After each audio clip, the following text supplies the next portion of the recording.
Welcome back to Mahua's miniature. আমি তোমাদের এই ছোট্ট হেসেলে তোমাদের আজকে ব্রেড পকোড়া বানিয়ে দেখাবো। এর জন্য আমি প্রথমেই পাউরুটির স্লাইসগুলো দেখো টুকরো করে কেটে নিলাম, আর এই সাইডের অংশগুলোকে বাদ দিয়ে দিলাম। ঠিক একইভাবে বাকি পাউরুটির টুকরোগুলোও আমি ভালোভাবে কেটে সাইডগুলো বাদ দিয়ে দেব। আমি এই রান্নাটা মাল্টিগ্রেন ব্রেড দিয়ে করেছি, তোমরা চাইলে নর্মাল ব্রেড দিয়ে করতে পারো। এই যে দেখো আমার গোয়ালের গরু রয়েছে, একে পাউরুটির ফেলে দেওয়া অংশগুলো দিয়ে দেব। চল নে খা। আমি উনুনটা প্রথমে জ্বালিয়ে নিলাম, একটা পাত্র বসিয়ে দিলাম, তাতে জল গরম বসিয়ে দিলাম। এর মধ্যে টুকরো করে রাখা আলুগুলো একে একে দিয়ে দেব। আলুগুলোকে আমি আগে থেকে টুকরো করে রেখে ভালো করে ধুয়ে নিয়েছি।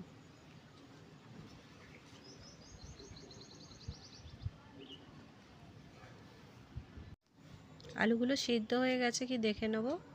হ্যাঁ, আলুগুলো ভালোই সিদ্ধ হয়ে গেছে। আলুগুলোকে এবার আর একটা পাত্রে তুলে নেব। আলুটা ততটাই সিদ্ধ হবে যেন আলুটা খুব নরমও না হয়ে যায়, আবার খুব শক্তও না থাকে। আলুটা নামানোর পরে ভালো করে এটাকে স্ম্যাশ করে মেখে নেব। পাউরুটিটার মধ্যে কিন্তু এই আলুরই স্টাফিং থাকবে। গরম জলের পাত্রটা নামিয়ে নিলাম। বাড়িতে ধরো কেউ এসে গেল, দেবার মতো তেমন কিছু নেই, তোমরা ব্রেড দিয়ে কিন্তু এই রেসিপিটা বানিয়ে দিতেই পারো। আলুটা আমার স্ম্যাশ করা হয়ে গেছে। আমি তেলের কড়াটা বসিয়ে দিলাম গরম হবার জন্য। তোমরা দেখতেই পাচ্ছ এত ছোট্ট জায়গা যেটা গরম হতে একটু দেরি হয়। পরিমাণ মতো নুন দিয়ে দিলাম। এরপরে দিলাম পেঁয়াজ কুচি, টমেটো কুচি দিয়ে দিলাম। তোমরা চাইলে এর সাথে বেল পেপার, ক্যাপসিকাম অ্যাড করতে পারো, আমার এটা ছিল না বলে আমি দিতে পারিনি। এরপরে লাল লঙ্কার গুঁড়ো দিয়ে দিলাম,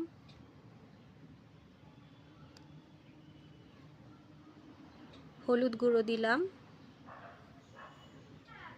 ধনেপাতা কুচি দিয়ে দেব। আমার এই ছোট রান্না তোমাদের কেমন লাগছে কমেন্ট বক্সে অবশ্যই জানিও। আর ভিডিওটি শেষ পর্যন্ত দেখে যদি ভালো লাগে অবশ্যই সাবস্ক্রাইব করবেন। সব উপকরণগুলো ভালো করে মিশিয়ে নেব। আমি ব্রেড পকোড়ার এই রেসিপিটা একদম ঘরে থাকা সাধারণ উপকরণ দিয়ে বানিয়েছি, তোমরা চাইলে এটা ঘরে ব্রেকফাস্টেও খেতে পারো।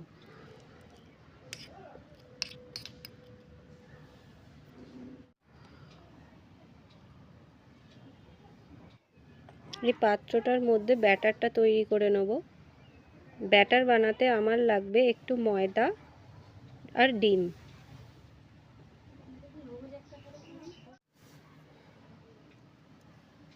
ডিমটা নিয়ে নিলাম। ডিমটা ফাটিয়ে ডিমের শুধু সাদা অংশটাই নেব, এর কুসুমটা কিন্তু বাদ দিয়ে দেব। এই দেখো ডিমের সাদাটা শুধু নিয়ে নিলাম, আর কুসুমটা কিন্তু এই খোসাটার মধ্যে আছে। এই দেখো কুসুমটা।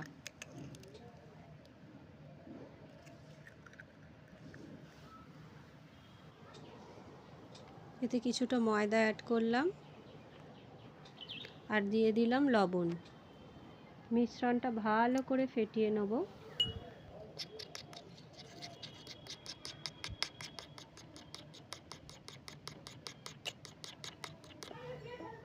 একদম অল্প পরিমাণ হলুদ অ্যাড করব কালারের জন্য, আর অল্প পরিমাণে রেড চিলি পাউডার দিয়ে দিলাম।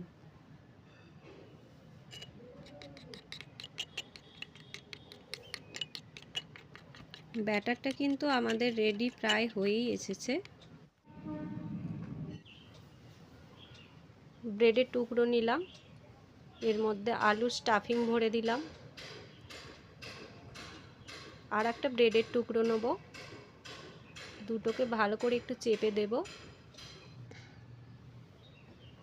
দেখো ঠিক একই পদ্ধতিতে আমি আলুর স্টাফিং ভরে আরও কতগুলো এরকম ব্রেড পাকোড়া বানিয়ে নেব।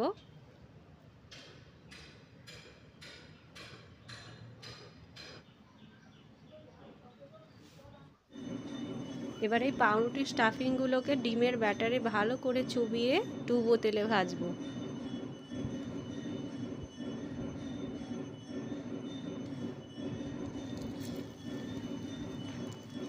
রেসিপিটা যদি তোমাদের ভালো লেগে থাকে তাহলে কমেন্ট বক্সে অবশ্যই জানিও, আর বাড়িতে অবশ্যই বানিয়ে খেয়ে দেখো। এটা কিন্তু খেতে খুবই সফট হয়, আর বাচ্চারা এটা খেতে অনেক পছন্দ করে। দুটো পিঠই ভালো করে ভেজে নেব যাতে কাঁচা না থাকে। পকোড়াটা প্রায় ভাজা হয়েই গেছে, দেখো। এটাকে এবার আমি কড়া থেকে তুলে নেব। তোমাদের কাছে যদি বাটার পেপার থাকে তাহলে নিচে দিতে পারো, তাতে অতিরিক্ত তেলটা টেনে নেবে।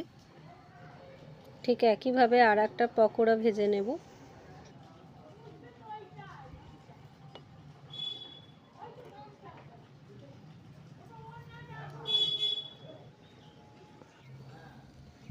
এটাও প্রায় ভাজা হয়েই গেছে, নামিয়ে নেব। আমার তো ছোটোবেলার মতো এরকম রান্না করতেও ভালো লাগে আর দেখতেও ভালো লাগে। তোমাদের কার কার এরকম রান্না দেখতে ভালো লাগে গো? এই দেখো soft crunchy bread pakora ready. এটা তোমরা বাচ্চাদের টিফিনে দিতে পারো, সেক্ষেত্রে কিন্তু তোমরা রেড চিলি পাউডারটা অ্যাভয়েড করবে। আমাদের ভিডিও যদি আপনাদের ভালো লাগে তাহলে চ্যানেলটি অবশ্যই সাবস্ক্রাইব করতে ভুলবেন না।